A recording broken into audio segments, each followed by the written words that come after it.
ভিনরাজ্যে আলু রপ্তানিতে বাধা রাজ্য সরকারের, যার জেরেই হিমঘরে কৃষকদের রাখা আলু নিতে নারাজ ব্যবসায়ীদের। ফলে চরম সমস্যায় পড়ছে কৃষকরা। অবিলম্বে রাজ্যের উদ্বৃত্ত আলু ভিন রাজ্যে পাঠানোর দাবি তুলে কৃষকদের নিয়ে এই রাস্তায় আলু ছড়িয়ে চন্দ্রকোনার মহালক্ষ্মী মোড়ে রাজ্য সড়ক অবরোধ সিপিএমের কৃষক সংগঠনের। পশ্চিম মেদিনীপুর জেলার চন্দ্রকোনার মহালক্ষ্মী মোড়ে চন্দ্রকোনা পলাশচাবড়ি রাজ্য সড়কে আলু ছড়িয়ে কৃষকদের সাথে নিয়ে অবরোধে সামিল হন সিপিএমের কৃষক সংগঠন সারা ভারত কৃষক সভা। উপস্থিত ছিলেন চন্দ্রকোনা ২ নম্বর ব্লকের সভার সম্পাদক ও জেলা কমিটির সদস্য সুজিত মণ্ডল সহ সিপিএমের অন্যান্য নেতৃত্বরা। সিপিএমের কৃষক সংগঠন সারা ভারত কৃষক সভার দাবি, পশ্চিমবঙ্গ সরকার ভিন রাজ্যে আলু রপ্তানিতে বাধা দেওয়ার বর্ডারে আটক আলু গাড়ি, ফলে হিমঘরে থাকা কৃষকদের আলুও ভিন রাজ্যে যেতে পারছে না, আর এর জেরেই চরম সমস্যায় পড়ছে কৃষকরা। সংগঠনের নেতাদের দাবি, রাজ্যের উদ্বৃত্ত আলু ভিন রাজ্যে গেলে রাজ্যে আলু যোগানে ভাটা পড়বে, তাই তারা পথ অবরোধ করে বিক্ষোভ দেখান। হুঁশিয়ারি দিয়েছেন আরও বড় আন্দোলন। সিপিএমের কৃষক সংগঠনের এই হুঁশিয়ারির পরও কি হয় সেটাই এখন দেখার। চোখে ঝাপসা দেখছেন? সামনের ছোট লেখা পড়তে অসুবিধা হচ্ছে? অতি সত্বর যোগাযোগ করুন Nayandeep eye care centre, Daspur বাজার। এখানে চেম্বার করেছেন চক্ষুরোগ বিশেষজ্ঞ ও phaco surgeon doctor Kaustav Bhuiyan এবং ডক্টর সুদীপ্ত ঘাটা।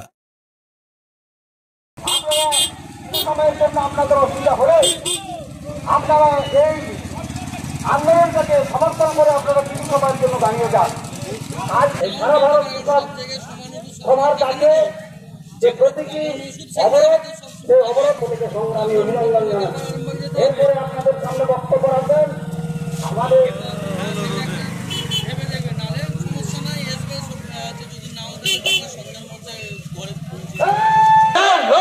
কৃষকের ফসলের ন্যায্য মূল্যের দাবিতে আমাদের লড়াই চলছে, চলবে, অবিলম্বে ভিন রাজ্যে আলুকে বাড়ানোর দাবিতে আমাদের লড়াই চলছে, চলবে, কৃষকের ফসলের ন্যায্য মূল্যের দাবিতে আমাদের লড়াই চলছে, চলবে, কৃষকের স্বার্থে আজকের এই অবরোধের দলে দলে চলতে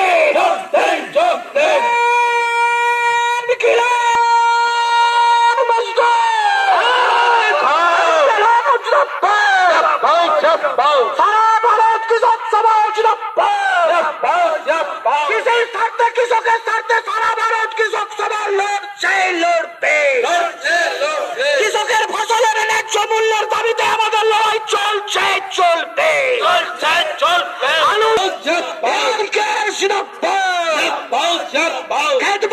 কৃষক সমাজ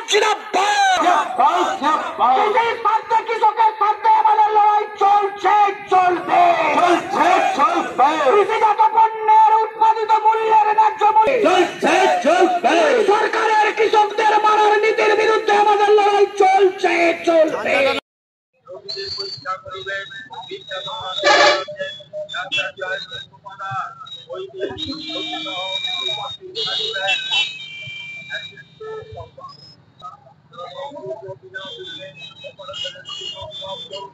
আজকের যে অবরোধটা আমাদের সারা ভারত কৃষক সভার পক্ষ থেকে, যে আমরা এই বসনছড়া যে আমরা এই জমি মাথায় আলু ফেলে যে অবরোধটা করলাম, এটা মূলত চাষির স্বার্থে।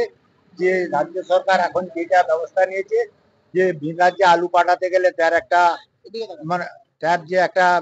মানে নোংরা ব্যবস্থা নিয়েছে, তার বিপক্ষে বা আমরা কৃষকের স্বার্থে, যাতে পশ্চিমবাংলার মানুষের যে আলুটা প্রয়োজন, সেই আলুটা তার একটা ন্যায্য দামে দেওয়ার পর যে চাষির উদ্বৃত্ত আলুটা কৃষককে বাঁচার করে ভিন রাজ্যে রপ্তানিটাকে সুষ্ঠুভাবে হয়, কোনো দু নম্বরই না হয়, যার করে আমাদের আজকের এই আলু ফেলে কর্মসূচিটা সারা ভারত কৃষক সভার পক্ষ থেকে গ্রহণ করা হয়। এটা কি প্রতীকী অবরোধ ছিল? হ্যাঁ, এটা আমাদের অবরোধটা প্রকৃত হয়েছিল, বা এই অবরোধটা যদি আজকের এই অবরোধের পর রাজ্য সরকার কোনো কিছু ছাড়া না নেয়, তাহলে আর পরবর্তীতে আমাদের যে আন্দোলনটা, এর চেয়েও বৃহত্তর আন্দোলনে আমাদের সারা ভারত কৃষক সভার পক্ষ থেকে আমরা যেতে বাধ্য। আমার নাম সুজিত কুমার মন্ডল। আমি চন্দ্রকোনা ব্লকের কৃষক সভার সম্পাদক এবং জেলার কাউন্সিল সদস্য। হ্যাঁ, এবছর তো আলু হিমঘরে কি রেখেছেন? হ্যাঁ, কিছু রেখেছি, হিমঘর এখন আছে। হ্যাঁ, কিন্তু এখন তো আলু ভিন রাজ্যে যাচ্ছে না, ব্যবসাদাররা কি আমাদের কাছে আলু নিচ্ছে এখন? না, নিচ্ছেন।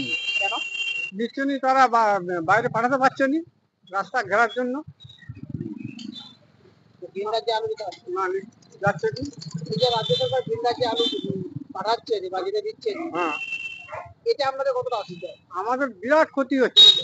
ক্ষতি বলতে কি, আমাদের তো সংসার চলা অসুবিধা হয়ে যাচ্ছে, রুগী পত্র দেখাতে পারছি না, আলু বিক্রি হচ্ছে নি, যার জন্য আমরা কি করব এখন? আমরা তো টুকটানি চাষি। হ্যাঁ, মানে দিন ভরে আলুটা কি জন্য রেখেছিলেন? আলুটা রেখেছিলাম 2 পয়সা বেশি পাবো এবং আমাদের সংসার চলার সুবিধা হবে।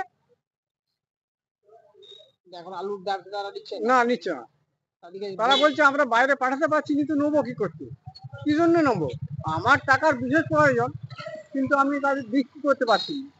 তাহলে এইভাবে কি করে চলবে? কি মনে হয়? এখন তো ক্ষতি আপনাদের, ক্ষতি তো প্রচুর ক্ষতি। কি বলবেন, কি চাইবেন সরকারের কাছে? সরকারের কাছে চাইবো যাতে করে চাষি পয়সা পায়, রাস্তা অবরোধ তুলে নেয়, আমরা আলুটা বিক্রি করতে পারি ঠিক দামে, সেইটাই চাই। আর কি চাই?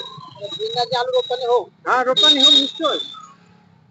এর আলু যে ভিন রাজ্যে যাচ্ছে, এতে কি এ রাজ্যে আলুর চাহিদা শর্ট পড়বে বলে মনে হচ্ছে? না, শর্ট করে পড়বে, শর্ট তো পড়বেন। আলু তো স্টক রয়ে যাচ্ছে, না যেতে পাঠানোর জন্য তো স্টক রয়ে যাচ্ছে। এতে চাষিরাও ক্ষতি হতে পারে। প্রচুর ক্ষতি হচ্ছে। আপনার নাম? আমার নাম মানিক মন্ডল।